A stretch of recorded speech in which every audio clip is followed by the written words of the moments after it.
Caldwell County was not an easy task.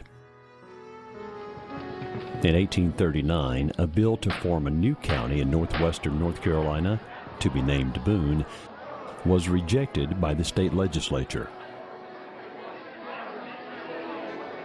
Nancy Alexander, county historian and longtime columnist for the Lenoir news topic, states, "In here will I dwell."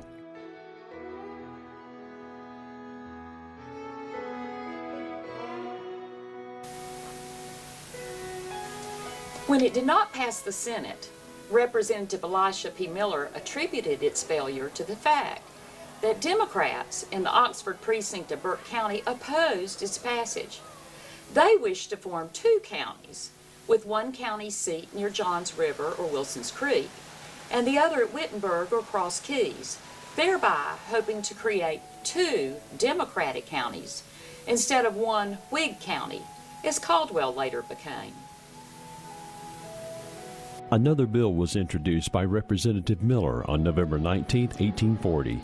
It was read and rejected on December 5th. It was read a second time on December 14th. On January 11, 1841, the Speaker of the House, Robert Gilliam, cast the deciding vote. A new county was born in northwestern North Carolina. The county was named for Dr. Joseph Caldwell, the first president of the University of North Carolina. Caldwell County in 1841 was larger than today's county. Portions of Caldwell have since been taken on 4 different occasions to form new counties. Alexander County in 1847, Watauga County in 1849, Mitchell County in 1861, and Avery County in 1911. Approximately 25 of the justices of Caldwell County met on the first Monday in March of 1841 at George Powell's storehouse near present-day Lower Creek Baptist Church to organize the county government.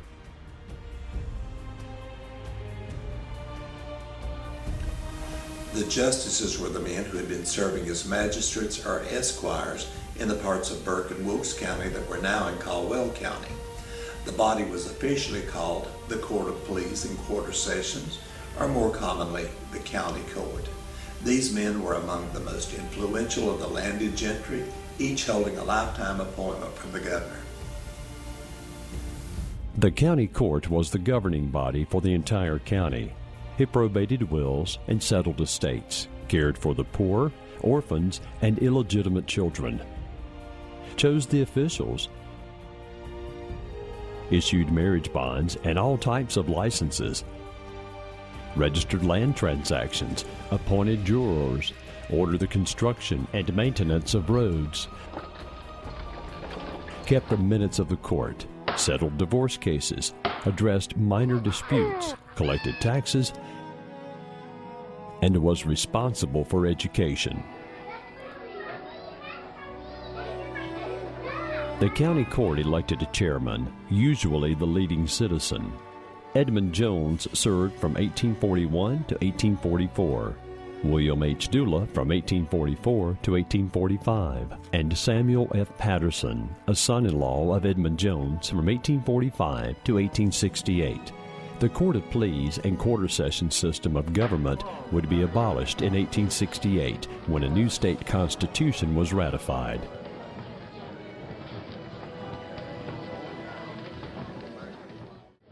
The act of the legislature that set up Caldwell County also directed that the site for the county seat be as near the center of the county as possible.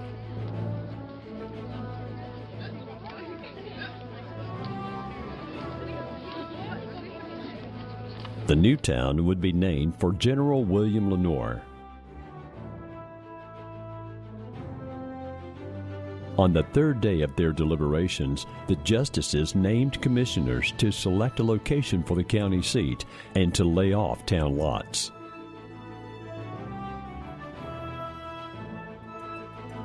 Several sites were considered. One faction favored the south side of Lower Creek near present-day Whitlam for its scenic view, especially Grandfather Mountain. The commissioners also considered Powelltown the site of the first meeting. in what is now the Lower Creek community. Eventually they settled on the north side of Lower Creek, near the area known as Tucker's Barn, where the population was denser. Tucker's Barn had long been used as a muster ground for the local militia and as a voting place. The actual location of Tucker's Barn is believed to have been on present-day Norwood Street, close to the ancient beech tree, now showcased by a gracefully curved brick wall and sidewalk. In 1841, the barn site was owned by Thomas Lenoir. In 1845, he gave the property to his daughter Laura, wife of Joseph C. Norwood. Laura and Joseph Norwood built their home, Barnfield, on the site where the barn once stood. The Norwood's daughters thought the name Barnfield not stylish enough, so later the house became known as Oak Lawn until it was destroyed by fire in 1870. The factor determining the site for the county seat was the generosity of two men, James Harper, who donated 30 acres of land, and Seth Bradshaw, who gave 25 acres.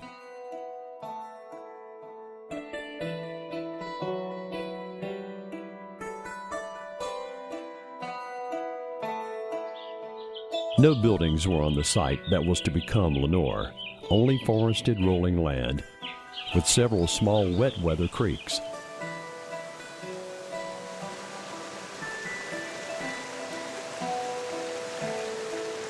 A large ditch, or gulch, divided the town site. The main part of the town would be built west of the gulch.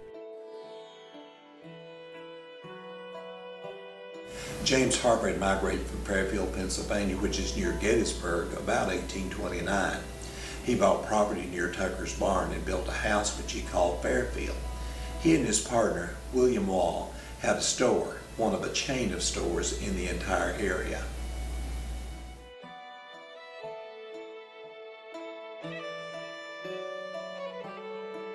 The Harper store served as the post office and a stopping place for the stagecoach to change horses while carrying the mail from Morganton to Wilkesboro.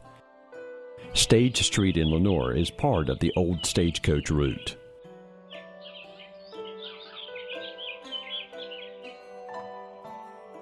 In addition to being a merchant, Mr. Harper also owned a large plantation. He employed many workers and owned several slaves. The slaves' quarters were on what is now Maple Drive in the town of Lenoir.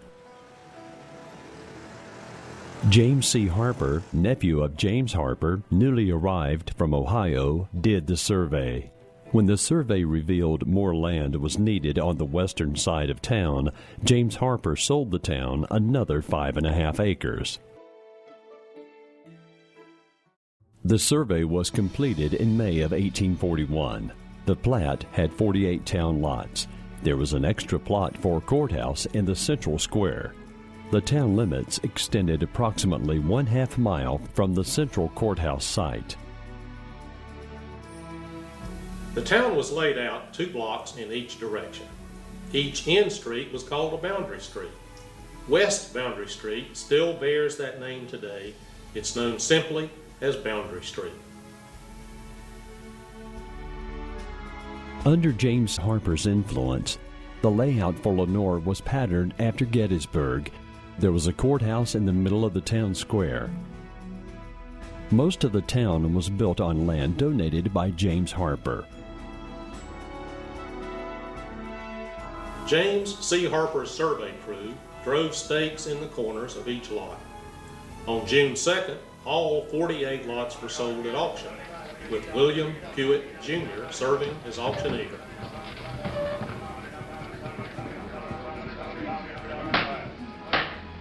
June 2nd, 1841 was an historic occasion for Caldwell County. Great crowds of people came from far and near to attend the celebration of Lenoir's inception. Speeches were made and a great picnic was held. James Harper purchased the first lot, where he erected his store and post office that was moved from his home at Fairfield. Later it became the site of the Bank of Lenoir. Nearby on his lot, he also built the first house in town.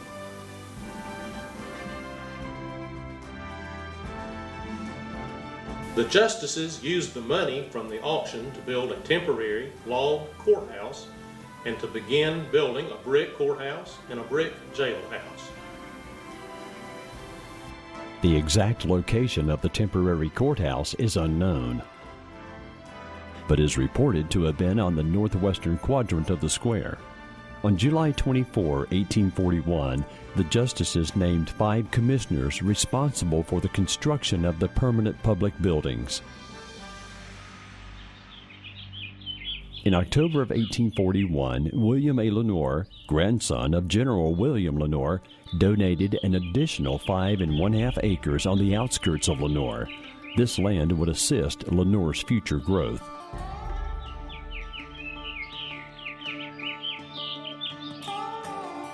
The justices elected Elijah S. Moore as the first sheriff of Caldwell County. The sheriff was responsible for keeping order, running the jail, and collecting taxes. Helping him perform these duties were several constables, the county treasurer, and a jailer. As the county seat and only town in Caldwell County, Lenoir grew rapidly. By 1850, population was approximately 125. By 1850, Lenoir was thriving. It had a brick courthouse, a brick jailhouse, 2 brick hotels, 1 large log inn and tavern, 1 church, several wooden stores, and a variety of homes.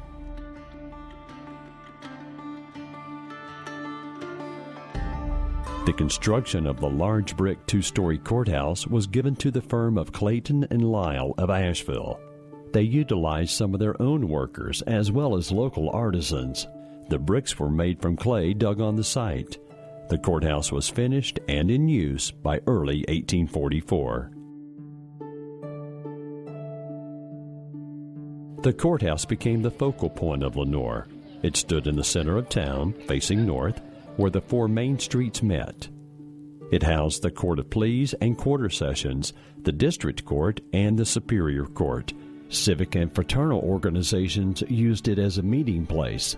Several denominations held services at the courthouse until they built their own churches. In the center of the courthouse roof was a bell tower. It housed the bell now on display at the Caldwell Heritage Museum.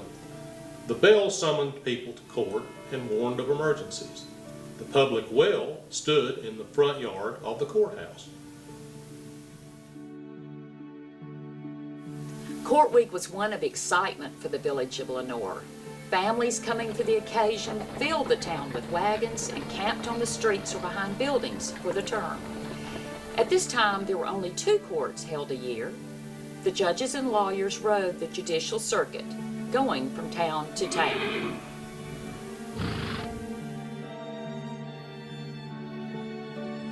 In 1905, the county built a new courthouse just north of the square. The old courthouse was razed. The 2-story brick jailhouse was built in 1844 on town lot number 19, facing South Main Street. The jailer and his family lived on the first floor. The 2 jail cells were on the second floor. A whipping post stood next to the jailhouse. A jail was built on the corner of Present Harbor and South Main Streets, and near it was a whipping post which was described as a circular platform with a large central post. On the upper story circle were 2 pieces mortised through the central post, with holes to fit the neck and wrist when wedged down.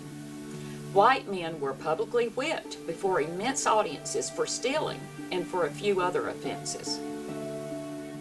Columbus A. Tuttle, a son of Lucius M. Tuttle, wrote in 1923, "In my imagination, I can almost see the old red whipping post as it stood there, a warning to evildoers. I have seen the men receive 39 lashes on their bare backs. I saw one man branded with the letter M in his hand. The iron was red hot and you could hear the flesh fry." The jailhouse served the citizens of Caldwell County for more than 55 years. In 1900, it was replaced by a larger and more modern jail on the same site. Most of the streets had been named by 1850. However, not all had been built. None of the streets east of the Gulch, called Caney Branch, were built for another 20 years. The street now called Ridge Street was not built until the 1870s and in a different location from the one shown on an early map. The streets were dirt. They were passable in dry weather, but impassable in heavy rain. Residents of Lenoir lived much like living in the country. They kept livestock, maintained small garden plots. Their drinking water came from wells on their lots or from the well at the courthouse. Each lot had at least one outhouse. Transportation was by foot, horseback, or wagon. Most residents kept a stable on their property. Town lots 16 and 24 would later have livery stables. Roads in rural communities were little more than trails. The able-bodied men living along these roads maintained them. The county court appointed road juries, with one of the residents designated as the foreman. The census of 1850 shows that Caldwell County has approximately 6,317 residents. Lenoir had many small businesses: 3 blacksmiths, 2 tanners, a carriage maker, 4 shoemakers, 2 tailors, a millwright, a saddler, several carpenters and masons, 2 lawyers, and 5 physicians.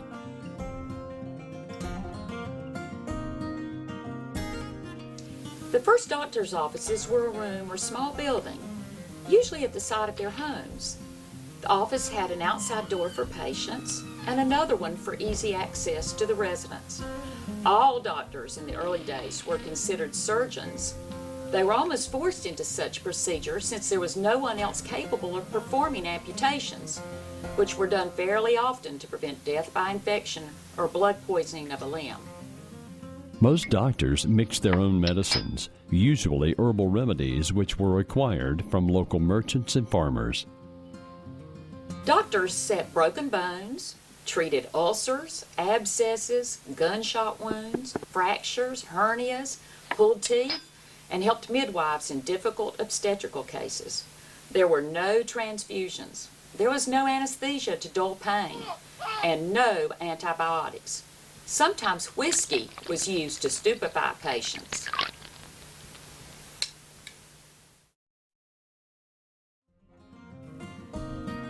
The stores in the town were general stores, selling a variety of merchandise, with Harper's store being by far the largest.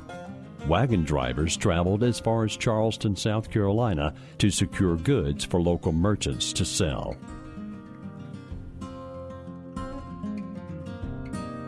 Half the lots purchased during the auction in 1841 were still vacant in 1850.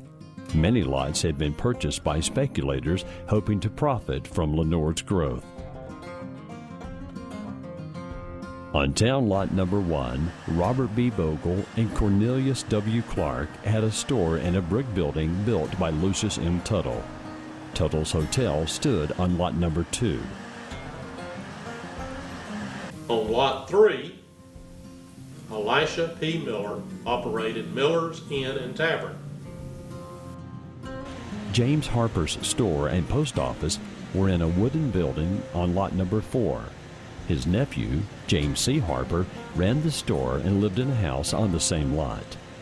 Major G.W.F. Harper would later name that house Heart's Ease. Joseph M. Bogle and Wiley Gaither ran a store on town lot number 7. The Ballou family ran a store and had their home on Lot 8. Peter Johnson operated a grog shop out of his wooden building on Lot 9.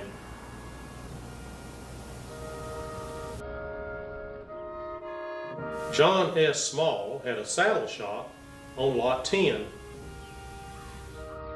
Miss Emma Baker, a school teacher, lived in Hillside Cottage on Lot 11. Dr. Larkin G. Jones and his family resided on Lot 13. Town Lot 14 is believed to have contained a row of small wooden buildings which housed a variety of small businesses, ranging from stores to blacksmith shops. The Albert E. Hagler family operated a tailor shop out of their home on Lot 15.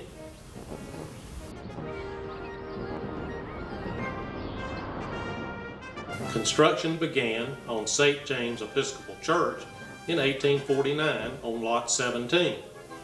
The congregation still worships in the building, although it has been remodeled several times through the years. Dr. Thomas P. Dean lived on Town Lot 22. Sidney P. Dula resided on Lot 25. Lot 26 had James Stamey's home. Andrew Warlick lived on Lot 28.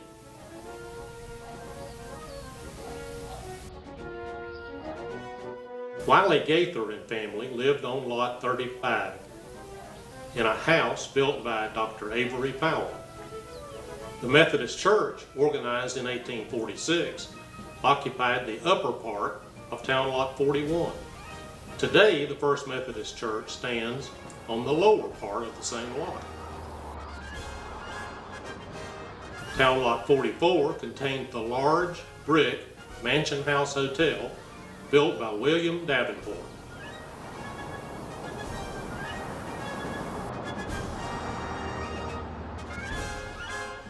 Finally, an unknown tenant lived on Lot 45 in a house built by George Conley. In 10 years, the town had grown westward toward Fairfield and northward toward Possumtown, today called Valmead. Growth eastward was slowed by the Gulch. Expansion to the south was impeded by the Norwood Plantation and the lands owned by the Lenoir family. Lenoir was officially incorporated on January 28, 1851, by an act of the North Carolina legislature. The size of the town was increased to a 1-mile diameter from the courthouse.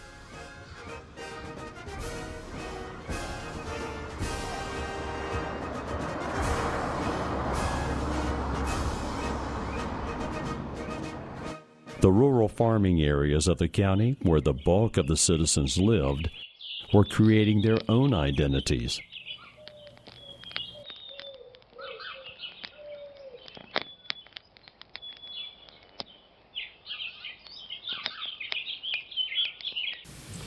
A post office was established in the Little River area in 1836. William Deal was the first postmaster. The area became known as Deal's Mills. In 1837, a post office was established at the Johns River store, owned by James Collett. By 1846, there were post offices at Catawba View, Copenhagen, Fort Defiance, Globe, Lenoir, Little River, Lovelady, and Wittenberg. And Wittenberg would become a part of Alexander County in 1847. William Deal's farm in Little River is an example of a small, self-sufficient plantation. The Deal plantation had a mill, a blacksmith shop, a tannery, a sawmill, a woodworking shop, and a loom for turning wool into cloth. Deal also had horses, cattle, and sheep, and all of the associated outbuildings. The Yadkin River area had several larger plantations: Fort Defiance, Palmyra, and Clover Hill, to name a few. Labor on these farms was furnished by both tenant farmers and slaves.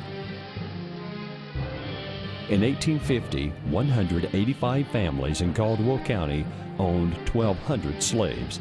The majority of the slaveholders lived along the Yadkin River.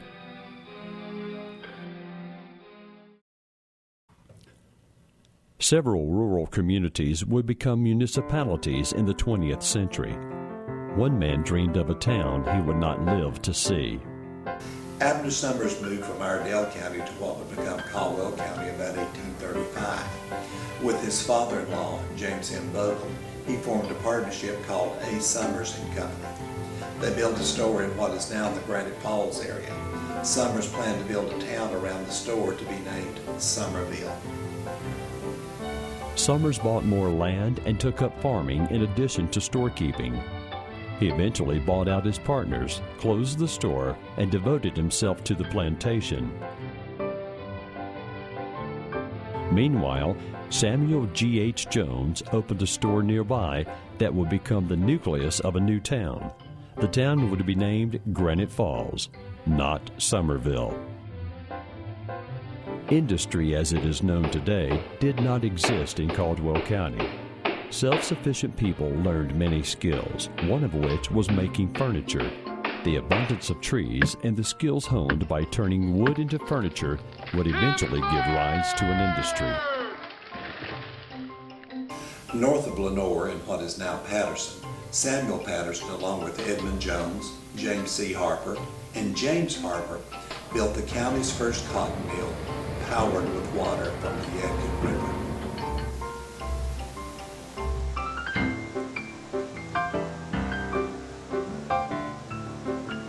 A village grew up around the mill. James C. Harper built a home nearby and took over the management of the mill.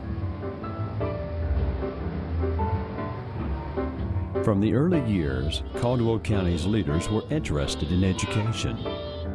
Before the county was formed, James Harper had built a log building on his Fairfield plantation for both a church and a school. After the building was no longer used as a church, Nathaniel P. Rankin established a school there. In the late 1840s, Miss Emma Baker, a British schoolteacher, established Montrose Academy on North Main Street.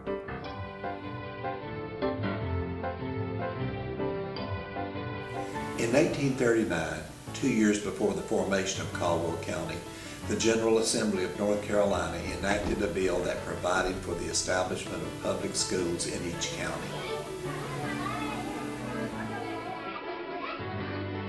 At the second session of the Court of Pleas and Quarter Sessions in July of 1841, the Justice appointed superintendents of common schools. In August, the superintendents divided the county into 31 school districts. They appointed committees to manage each school. The superintendents apportioned state funds to the schools and created new school districts as needed. If a community had at least 25 students and was willing to furnish a building, the county would provide a teacher. By 1860, Caldwell County had 46 school districts. In 1855, several citizens of Lenoir and Caldwell County began planning for a college for young women.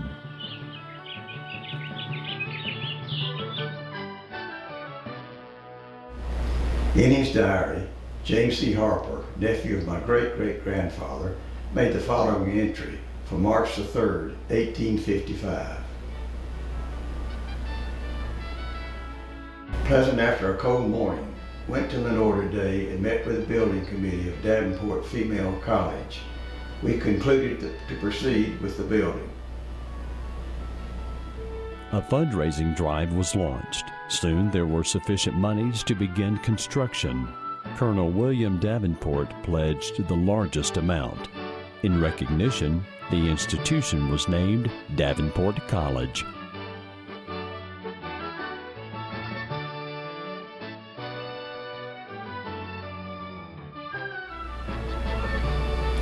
Went to Lenoir and met building committee of college. Gave Uriah Cloyd the contract. Management of the school was given to the South Carolina Conference of the Methodist Episcopal Church South. In July of 1858, Davenport College enrolled its first class. Davenport College had a profound influence on the community. Following the school's opening, the sale of alcohol was prohibited within the town limits, causing at least 4 establishments to close or change the nature of their business. The town experienced an explosion of artistic and cultural activities. Lenoir would later become known regionally as the Athens of the South. An article in the centennial edition of the Lenoir News Topic stated, "There's a sort of glamour about the course of study with the thought of pretty girls in hoop skirts playing Listen to the Mockingbird on guitars and walking under the oaks."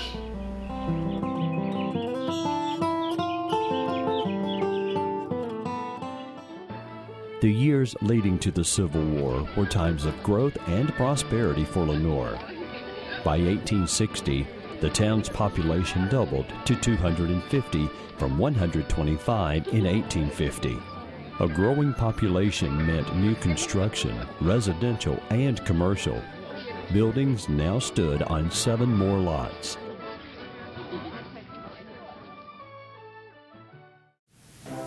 Samuel K. Hartley built a wooden store and his house on Lot 5 in 1858. In the early 1850s, Gustav Westman, a native of Switzerland, opened a store on lot number 6. Levi Hartley, Samuel's father, built a rental house on Lot 18. James Harper built a rental house on Town Lot 29, both much in demand since there were few rental properties available. The Jones Brothers doctor's shop was on Lot 27.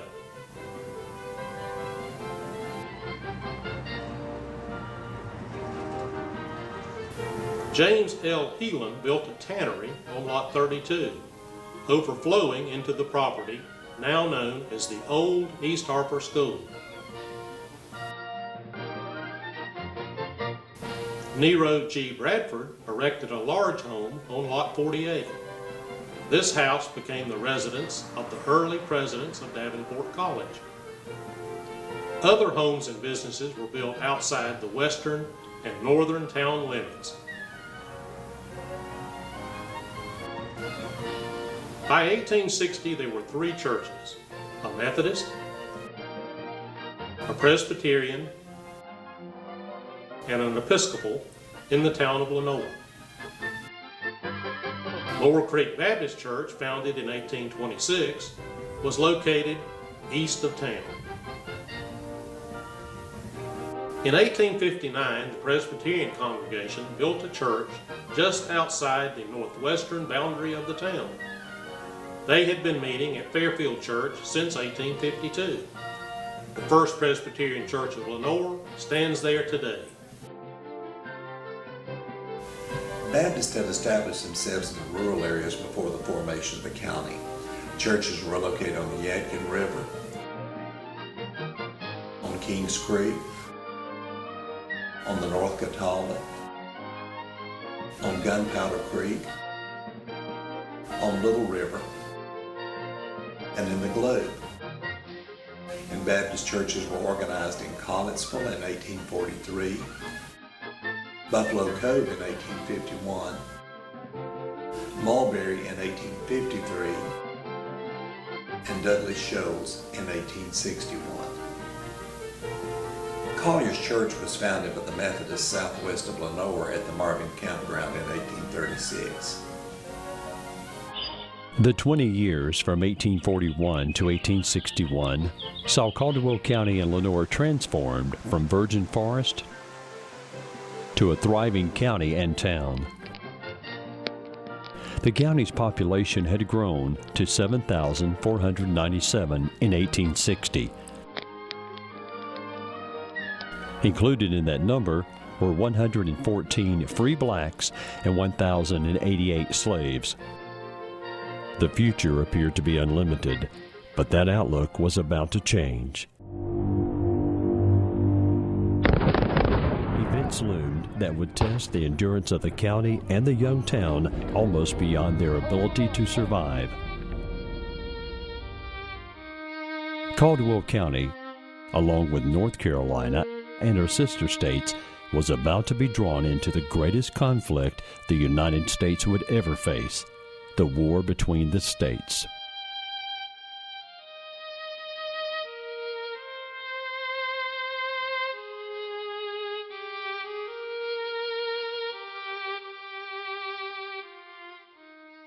One, two, three, four.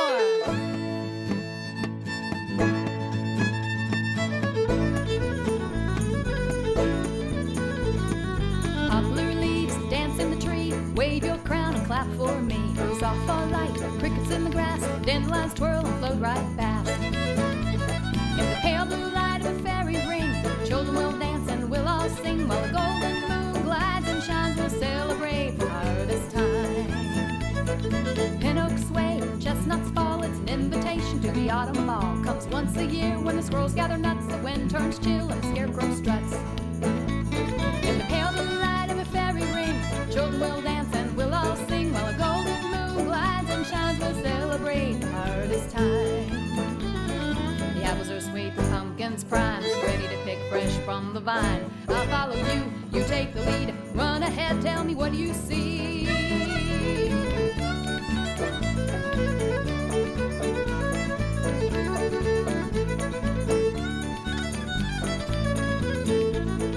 Hay grows high, blackbirds call, to the dance come one and all.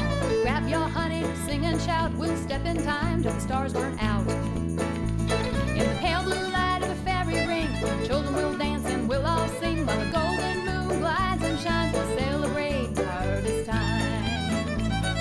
Wild geese fly, persimmons plop, these dances made we cannot stop. I'll dance with you, you dance with me, we'll rattle and shake the sweet gum tree.